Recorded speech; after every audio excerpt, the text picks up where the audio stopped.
Alright, pre-calc, this is Mr. Vranek with my first video for the year. We're going to talk about functions. You guys actually have probably heard about functions already once before. If you guys remember, a function happens when there is one output, exactly one output,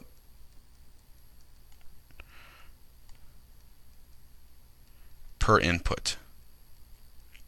So that means that if I pick like the number 5 for x, there should only be one number for y. There shouldn't be two.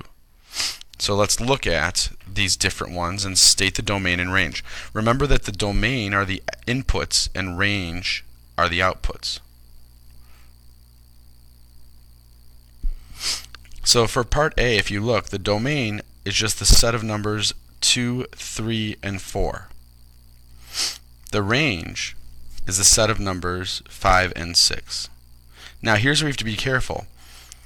It's okay that there are two different x's with a y. That's allowed. That's still, that as long as you don't have like a 2, 5 and a 2, 6, then you're saying, well, x has two different y values. That makes it not a function. But there are only single x values there, so we can say this is a function. If you need help, you can always graph these points and try doing a vertical line test, which we're going to do in D and E. Alright, so let's keep going.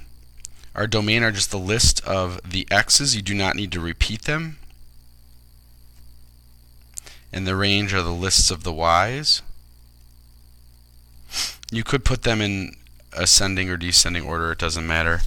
So this one, notice how we have an x of -2 and we get a -3, and we have an x of -2 and we get a -5. That means this is not a function because x cannot have two different y values.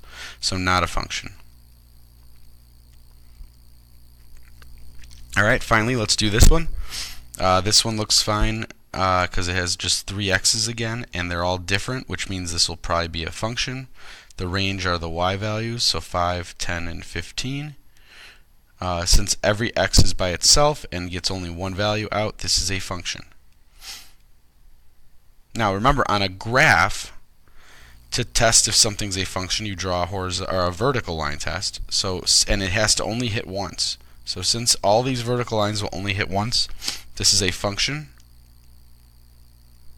I believe, did they want domain and range for this as well. So the domain, it starts at an x of -5. So I'm going to say that x is greater than or equal to -5. The range values is y is greater than, actually, do you guys see my mistake already? This is an open hole.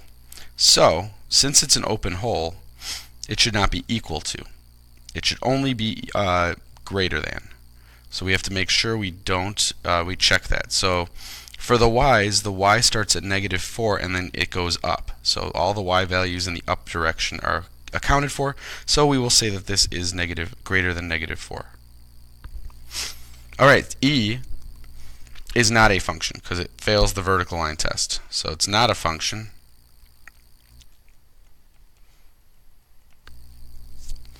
The domain values, this is where I'm going to show you guys interval notation. We're going to start using interval notation. I know it might come up on the next lesson or so, but might as well start you now. So interval notation just says what values of x does it go between. This is only the x's. So since it includes it, I'm going to say bracket, that's like equal to. This is -3, and then it goes up to 3 for the x's, and then close bracket. This is basically the same thing as saying this. Okay? These are equivalents. This is just a shorter way of writing this. If you want to still use the inequalities, that's fine. For range, it goes all the way down to -6 and then goes up to 6 and includes those. And again, you could have done it this way. Okay. So that is domain and range for graphs and points. Now, example 2, this section we're finding the domain of each function. Remember, domain are what values make it okay, or you could tell me which values don't make it okay. This is just a cubic function. If you guys remember what those look like, they look something like this. And because of that, and because there's no fraction or square root or anything, this domain is just all real numbers. There's no problem with that. Okay, you can put any number in for x and it's okay. Now, if you remember for part B, though, we actually did one of these in the packet that you started the year with. The bottom becomes x plus 1 and x minus 1. Now, I know that the top does cancel, but we don't care about that right now. For domain, don't cancel anything. Just look at the bottom. Since -1 and 1 will make the bottom 0, that means that it cannot be part of our domain. So we'd say that x is not equal to plus or minus 1. And again, we talked about that in the packet as well. But domain is important. You cannot have zeros on the bottom of fractions. All right, so everyone have that. And then we're going to move on to this, where we have a function f and g, and we're going to perform the indicated operation and state the domain. So this is saying f plus g of x, which is the same thing as this, guys. It just sometimes you'll see it in like standardized tests in that form, so you needed to figure out which one to look at. So basically we're just adding f and g. So I have this is equal to x cubed plus x squared minus 5 plus x minus 5. So if you do that, you end up with that f plus g of x is equal to x cubed plus x squared plus x minus 10. And again, this is just a polynomial, so the domain is all real numbers. You can write out all real numbers if you want. With subtraction, you have to be careful. Very careful, because you have to subtract both pieces of g, which means distribute the minus sign. So what happens is you get a minus x plus 5. So this turns into x cubed plus x squared. Then we have a minus x. It has nothing to go with. But we have a plus 5 for the number with this minus 5. So those cancel, and then that's actually your answer. This one right here. And the domain is the same thing. X is all real numbers. All right. This is f times g of x. So we're basically multiplying these out. So if you do that, remember to take each piece and multiply it. So I'm multiplying the x cubed to both of those. So I get x to the 4th minus 5x cubed. Then I'm multiplying plus x cubed minus 5x squared minus 5x plus 25. And then add your like terms. So you get minus 4x cubed. And again, if you ever want to try one of these before I do it, just pause the video and try it yourself, and then you can watch and see how you did. Alright, so that's 5x squared. There's nothing there with that. So I got the cubes, x squared, x. Okay, so that's everything then. And again, the domain is all real numbers. Because again, there's no fractions, there's no polynomials. Alright, last one is just division, which basically means put one on top of the other. That's all I wanted you to do. So we have x cubed plus x squared minus 5 over x minus 5. Now that's the answer. You can't really do much with that. However, we can say that now the domain's a little different. What makes the bottom 0? Hopefully you guys notice that if you put a 5 in for x, the bottom will become 0, and that's not good. So our domain is, it can be anything but 5.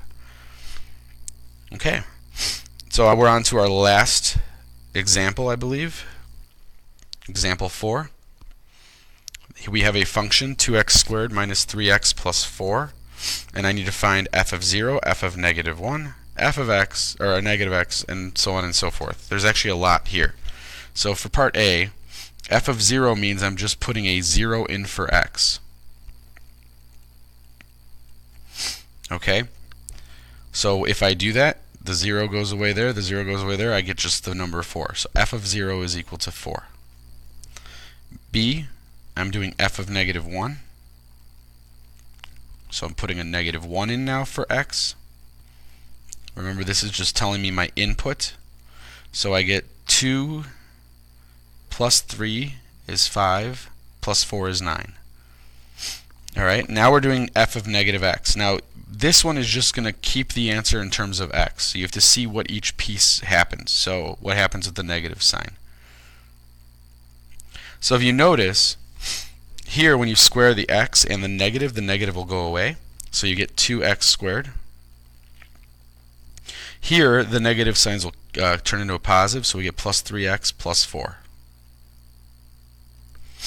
Part D, which is negative f of x, this one's actually really easy.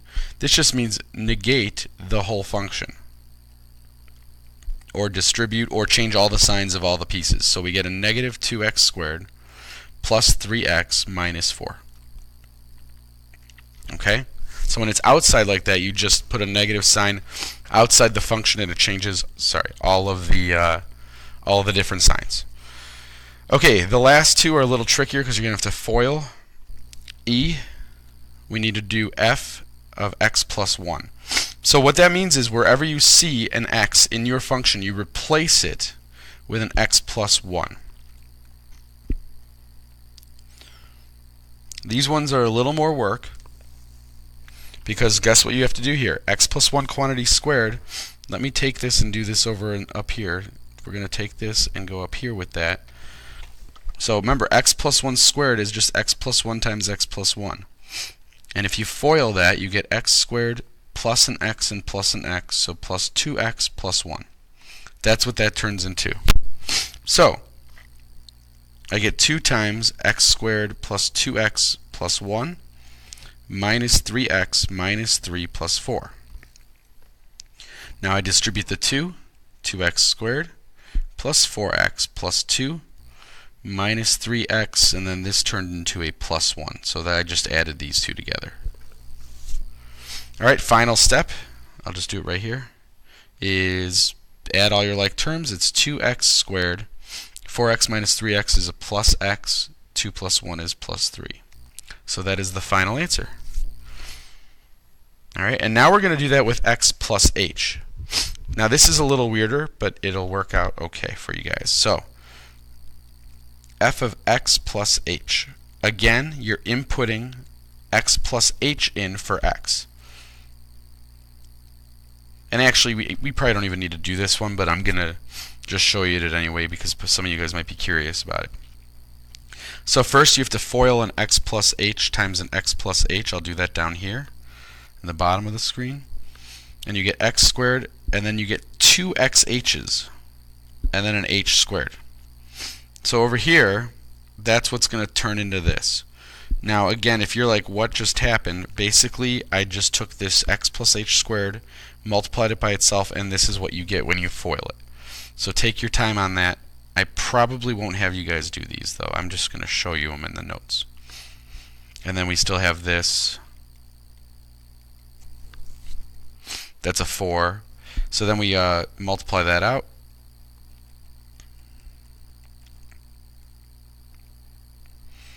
And actually, I think this is the answer because none of these things go together. So that's it. That big piece. Okay? We're not going to do the difference quotient right now because I only have 15 minutes to make a video. And but we are going to go to example 6 real quick while I have the 2 minutes left. So this says if I have a function with I don't know this unknown thing, but I know that when I have an input of 2, x equals 2, that the y or f should be 6. This is how you set it up. This is your y value. So instead of this, this turns into a 6, and all my x's turns into 2's. Okay? So we get 6 is equal to 4 plus 2a minus 4. Well, guess what happens to the 4's? The 4's go away because 4 minus 4 is 0. So I get 6 is equal to 2a, and I get a is equal to 3. So a would make that statement be true. So whenever you are given this, it's telling you basically x and y. So you'll try that on your packet, and hopefully you will do well. All right, good job, guys. This is Functions Day 1, 1.1. I'll try to make as many of these as I can. Have a good evening or day or whatever's going on.